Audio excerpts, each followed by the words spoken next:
Hello guys, good afternoon. Update po sa ating mga sisiw. Ngayon ay nasa roughly going 6 weeks sila.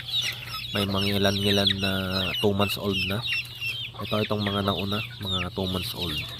And then yung mga susunod ay roughly 1 month to 6 weeks. So ang lahat ng ito ay 5 inahin to dati na merong tag-10 na napisa. Pero ngayon may mga tinanggal tayo kasi nagkasipon. So tinanggal na natin yung mga nagkaroon ng sipon. So ang mga natira na lang ay yung mga medyo healthy.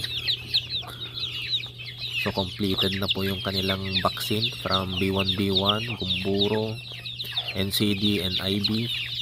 So nakompleto na po natin.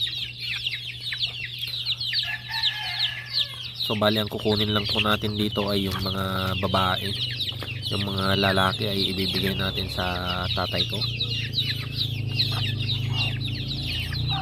Because